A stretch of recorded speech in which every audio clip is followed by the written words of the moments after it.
Sí. Perfecto. Ok, hola Santiago, buen día. Hola, buenos días. Aquí estoy con Andrew. Ah, perfecto, están los dos. Sí. Sí, para no agarrar otro link, ¿no? Ya. Ajá, perfecto. Bueno, pues adelante, Héctor Navarro de El Informador de Guadalajara. Gracias, Norma. Andrew Santiago, gracias por la entrevista y los minutos. Vi la película el martes pasado en mi casa y me cagué de risa con todo lo que retratan. Y también me puso a pensar muchas cosas, como pues, naturalizamos y vemos cosas normales, pero hay un trasfondo muy cabrón en en la vivencia de cada uno mexicano, en este caso gringo, cómo la narcocultura se está mezclando. Es decir, todo lo que retratan de manera muy graciosa me dejó un mensaje pensando realmente que estamos viviendo una realidad pues de risa en muchos sentidos. Platíqueme un poquito también, el guión se fraguó en un momento muy difícil en la pandemia. ¿Cómo fue este proceso? Quien quiera responder esta primera pregunta inicial de hacer este guión. Bueno, pues esto sucedió en la pandemia, en un momento todavía bastante delicado. Estábamos pues ¿cómo se llama? Iba a decir en cautiverio, pero en Confinamiento. confinamiento, perdón.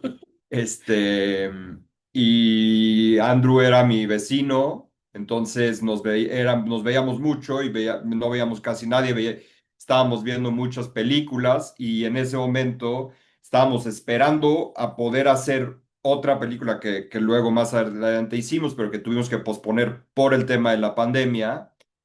Y durante ese tiempo, después de ver tantas películas, hicimos una como primera película él y yo solos en su casa que le enviamos a Manuel García Rulfo y quien nos invitó a pasar un fin de semana en su rancho ahí a 1 hora y media de Guadalajara. Y un poco salió la conversación de que si habíamos hecho eso en su departamento, pues que por qué no hacíamos algo en el rancho, ¿no?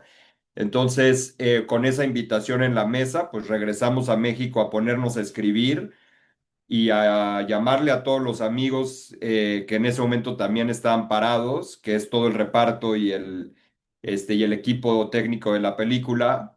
Y así fue como se escribió en 2 semanas, porque luego regresamos al rancho, 2, 3 semanas, y la filmamos. Oye, es cierto, se filmó acá, si mal no me equivoco, en Ixtlahuacán de los Membrillos, acá muy cerca en el rancho, vaya, de Sí, se llama La Cañada, el pueblo que está Monterrey. ahí. Así Eh, es. y digo, también debe de ser, habrá chance de platicar con él, pero pues filmar en su casa habrá sido también un gozo y una comodidad extrema que creo que en ninguna otra película le podrá llevar a tener, filmar con sus amigos y en este caso con su familia y demás. En este caso, Andrew, ¿qué fue lo que sientes que surgió más orgánico en el guión? ¿Cuál de todas las capas que toca la película fue de las primeras ideas en esos bocetos que se hicieron? Pues yo creo que el primer acercamiento fue mucho de los recursos con los que contábamos y qué podíamos hacer con esos recursos. El primero obviamente eran los actores, o sea, ¿qué actores teníamos? Teníamos a Nayan, que quería trabajar pues con algo con Santiago, Darío, que también es muy amigo nuestro, Manuel, Alejandro Eda, otro muy buen amigo nuestro, y dijimos como, bueno, tenemos todas estas cosas, entonces estos son los personajes.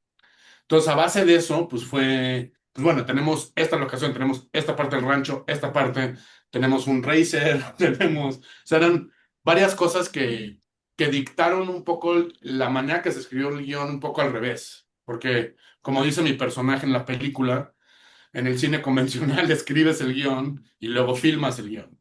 Y aquí era un poco darle la vuelta y ver como qué tenemos para filmar y luego escribir el guión.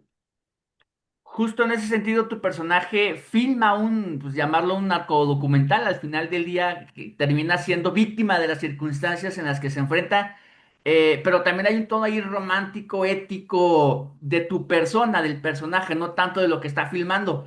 ¿Qué aprendizaje te deja sobre esta mirada de los gringos que de alguna manera romantizan?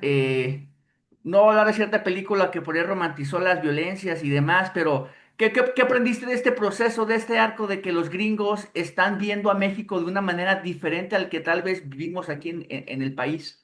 Pues creo que viene de un lado ingenuo, o sea, creo que como no saben los gringos qué es México, se quedan con esta idea que ven en las películas. Entonces, cuando vienen los gringos a México, tienen como este tipo de como reckoning, como es una palabra para Como, reckoning. como caen en cuenta. Sí, pues sí, como caen, les pega como un balde de agua fría porque dicen, órale, esto es México. Pero todavía siguen romantizando pues ciertas cosas folclóricas que para nosotros a lo mejor son muy, muy normales, muy cotidianas. Pero, bueno, no, no, hay una cita al principio de la película que es Porfirio Díaz, la ¿no? de Porfirio Díaz, pero también hay otra que es la de México es el lugar que los americanos vienen a sentirse americanos, Sí, que es ¿no? de un poeta de Tijuana que se llama Heriberto Yepes, Ujú. que es un poeta fronterizo, tiene muy buenas reflexiones sobre la relación de Estados Unidos y México, y esta frase creo que explica muy bien la manera en que los gringos ven a México, ¿no? Porque dice, México es el lugar en donde los americanos vienen a sentirse americanos otra vez, porque es donde sienten que pueden ser libres, ¿no? Porque piensan que aquí No pues, hay no reglas. hay reglas, etcétera. Y luego, desde luego que las hay, pero son diferentes, ¿no? Y en ese choque cultural se da la comedia en la que la película, digamos, se explaya. Esta también llamada migración inversa, ¿no? Que también después de la pandemia, Chapala mismo acá en Jalisco está repleto de gente norteamericana que vive a retirarse, jubilarse y demás. Santiago, estuve leyendo por ahí que mencionabas que también sufrieron su propia gentrificación al llegar a los cines. Platícame un poquito más respecto a esta premisa que lanzaste. Que nosotros Creo, sufrimos. creo que por ahí lo leí en IMCINE que decías, o bueno, el texto lo Ah, decía, que estabas enfrentando una gentrificación como cineasta privilegiado, algo o así. sea, lo que decía es que nosotros de alguna manera estábamos gentrificando ese lugar al ir a hacer una película, ¿no? Ya.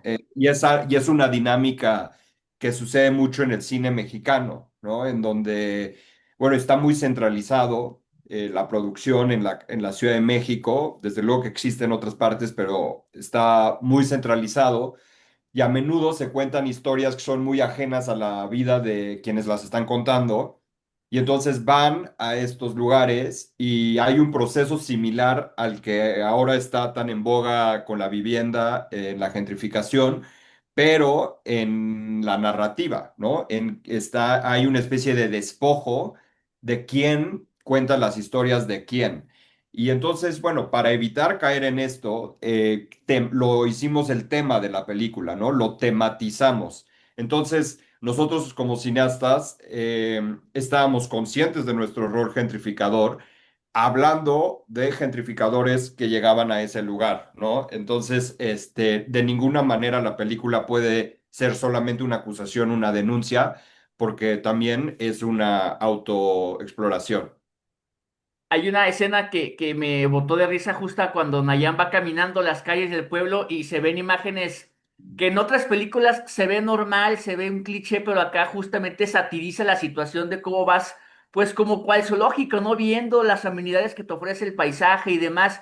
En ese sentido, platicábamos que Nayan quería platicar contigo, quería trabajar contigo. ¿Cómo fue este proceso de plantearle el guión? Imagino que es algo que ella no estaba acostumbrada a trabajar en sus anteriores películas. ¿Cómo fue esta combinación de trabajar con ella? Sí, pues digamos que no nos conocíamos, teníamos en común a Andrew como amigo, quien pues me puso en contacto con ella y básicamente lo que yo le planteé es que este iba a ser un proyecto en donde me interesaba que el método de trabajo fuera distinto al que normalmente se hace, ¿no? O sea, que aprovecháramos las circunstancias en las que se estaba dando la producción, o sea, es decir, de forma completamente libre, de forma completamente independiente, que si bien no teníamos realmente recursos, sí teníamos mucha libertad. Entonces, lo que quería es que los actores, pues, trajeran con ellos, pues, toda su creatividad para que pudiéramos utilizarla y básicamente jugar, ¿no?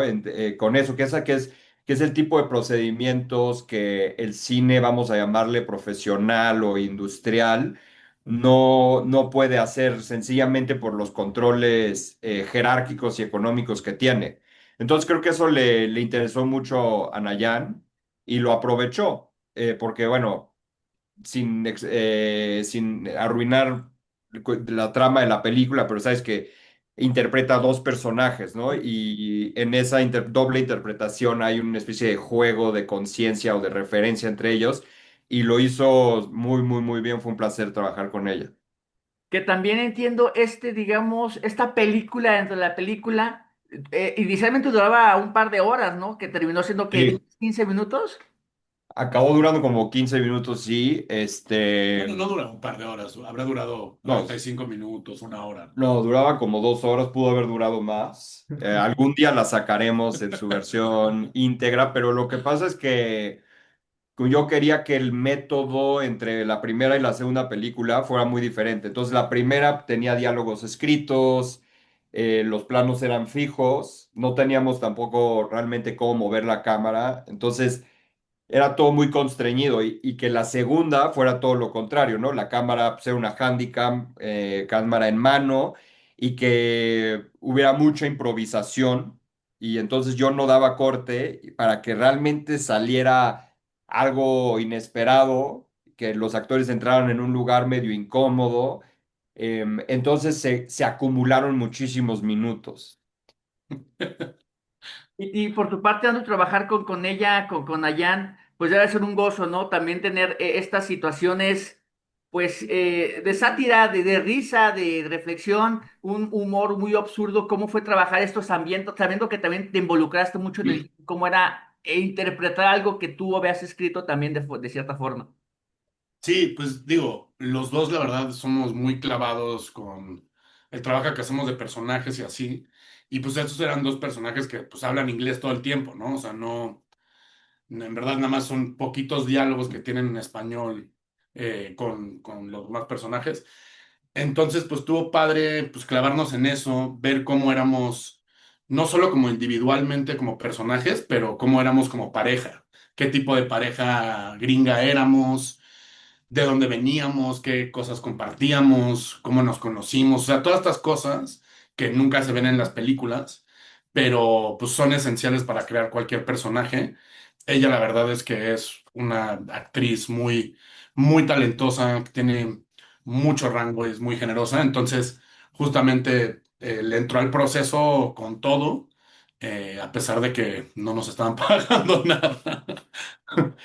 Fue un proceso de método de actor, diría, ¿no? También fue una Sí, especie de sí. pureza en todo lo que se puedan encontrar, realmente hacerlo por amor a lo que están haciendo y una experiencia única e irrepetible. Así es, así Oigan, es. las películas se estrenó el fin de semana pasado en algunos cines acá en Guadalajara, está en la Cineteca, en Jalisco. ¿Qué quieren que la gente se lleve a ver la cinta? ¿Qué sienten que se van a encontrar? Y también, tal vez van esperando algo, porque el otro día vi el tráiler, porque no lo había visto, dije, ¿cómo habrán vendido esta película en el tráiler que es tan importante? Y me pareció genial, porque realmente te dice y no te dice a qué te vas a encontrar, y es la belleza de un tráiler, que te dé una probadita, pero que realmente no te dé. ¿Cómo sienten que esté recibiendo la gente y qué quieren que la gente lea y o vea en este caso con la cinta? Pues mira, afortunadamente la película tiene una muy buena recepción, principalmente por la razón que contesta tu otra pregunta, que es la de qué es lo que qué es lo que la gente se va a encontrar, y es que la gente agradece ver algo distinto. Em, Cada vez se parecen más las películas en general, y quizás todavía más en particular las que se estrenan en el cine. Entonces, esta película, digo, puede gustar más o menos según cada quien, pero creo que indiscutiblemente es diferente a la oferta que hay, sobre todo en el cine nacional. Y las opiniones que hemos recibido, las críticas que se han hecho, etcétera, es de pues mucha sorpresa, y con esta bocanada de aire fresco que la película representa. Entonces creo que es un humor ácido, con un estilo, No, que busca o investiga, quiere ser diferente, ya si lo logra completamente o no será decisión de cada quien, pero definitivamente es una película que se sale de los límites convencionales. Y creo que también otra de las cosas que nos gustaría que la gente se lleve un poco de esta película es las ganas para hacer más cine. O sea, creo que esta película la hicimos sin muchos recursos, un grupo de amigos con una cámara, y pues la gente que le vaya a ver, les guste o no, está padre también que tengan como este ímpetu de decir, yo también puedo hacer una película, y que salgan a hacer más películas así también. Me encantaría algún día poder ver esos borradores iniciales y el ver mezclar géneros, mezclar escenas, mezclar diálogos y lo que terminó también en escena, porque me imagino que también hubo mucha chance de improvisar pues estos momentos tan irónicos que se enfrentan y serán una belleza poder ver este proceso creativo. Gracias por el tiempo de la entrevista, enhorabuena por ese tipo de obras de arte que se hacen, que es una bocanada, bien dice Santiago, para el espectador. Y un reto también estrenar en verano, que de por sí verano es complejo en todos sentidos, en el cine también lo es. Enhorabuena, estoy seguro que esta cinta se va a convertir en una pieza de culto ahí que siempre vamos a querer revisitar para reírnos, para jactarnos. Y creo que en el cine mexicano hacía falta esto, ese tipo de historias muy actuales, hablándose en este momento de gentrificación, pero también que son atemporales, que se van a poder ver como una fotografía de qué vivíamos. Y ojalá veamos esta cinta en 30 40 años y los clichés de todos sentidos, de todos ambos países, hayan cambiado y podamos reírnos y no seguir padeciendo, sufriendo, viviendo ese tipo de circunstancias. Chicos, gracias por la entrevista, por el tiempo y pues felicidades. Muchas Gracias, gracias, Héctor. Héctor. Hasta Gracias, luego. Norma, por allá. Gracias a ti. Gracias, Santiago, Andrew. Buena Bye. tarde. Bueno, Bye.